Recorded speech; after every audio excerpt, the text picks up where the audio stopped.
அண்மை செய்தியை பார்க்கிறோம்.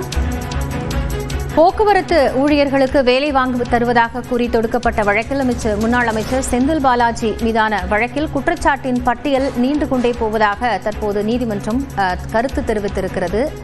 இதுகுறித்த கூடுதல் விவரங்களோடு செய்தியாளர் சுசித்ரா இணைகிறார். அவரோடு பேசலாம். சுசித்ரா, 2000க்கும் மேற்பட்டோர் இந்த வழக்கில் குற்றம் சாட்டப்பட்டவர்களாக சேர்க்கப்பட்டிருக்கிறார்கள் என்று பட்டியல் குறித்து உச்சநீதிமன்றம் கருத்து தெரிவித்திருக்கிறது.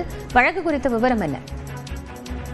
போக்குவரத்து துறையில் வேலைக்கு பணம் பெற்ற விவகாரத்தில் முன்னாள் அமைச்சர் செந்தில் பாலாஜிக்கு எதிராக ஒய் பாலாஜி என்பவர் தொடர்ந்த அந்த வழக்கினுடைய விசாரணை நீதிபதி சூரியகாந்த் தலைமையிலான அமர்வில் உச்சநீதிமன்றத்தில் விசாரணைக்கு இன்று எடுத்துக் கொள்ளப்பட்டது. மிக முக்கியமாக இந்த விவகாரத்தில் வழக்கை முறையாக தமிழ்நாடு காவல்துறை நடத்தவில்லை என்ற ஒரு குற்றச்சாட்டை மனுதாரர் தரப்பானது முன்வைத்துள்ளது. மேலும் 2000க்கும் அதிகமானோர் மீது குற்றம் சாட்டப்பட்டது என்ற ஒரு கருத்தை மனுதாரர்கள் முன்வைத்த பொழுது ஒவ்வொரு வழக்கிலும் சுமார் 1000க்கும் அதிகமானோர் என குற்றச்சாட்டு எண்ணிக்கை இருந்தால் இந்த வழக்குடைய விசாரணை எப்பொழுது முடிவடையும் என்ற ஒரு கேள்வியை நீதிபதிகள் எழுப்பியிருக்கிறார்கள்.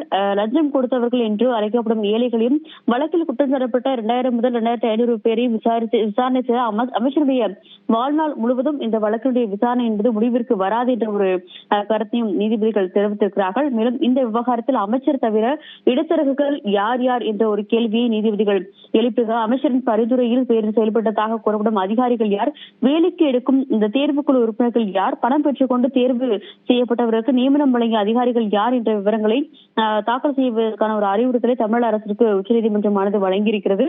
மேலும் இந்த விவகாரத்துடைய அந்த உரிய விவரங்கள் இன்று மாலை வழங்கப்பட்ட பிறகு நாளை வழக்கினுடைய விசாரணை என்பது எடுத்துக்கொள்ளப்படும் எனவும், அதே சமயம் இந்த விவகாரத்தினுடைய விசாரணையை கூடிய விரைவில் முடிக்க வேண்டும் என்ற ஒரு கருத்தையும் அவர்கள் கூறியிருக்கிறார்கள். குற்றம் சாட்டப்பட்ட மேற்கூறிய நபர்களை சிக்க வைப்பதே உங்களுடைய ஒரு முயற்சியாக உள்ளது என்ற ஒரு கருத்தையும், சிஸ்டம் மீதான ஒரு மோசடியாக இதை கொண்டு வர முயற்சிக்கிறீர்களா என்ற ஒரு கேள்வியும் அவர்கள் எழுப்பியுள்ளது மிக முக்கியமாக பார்க்கப்படுவது. வழக்கினுடைய விசாரணை நாளை மீண்டும் உச்சநீதிமன்றத்தில் எடுத்துக்கொள்ளப்பட உள்ளது.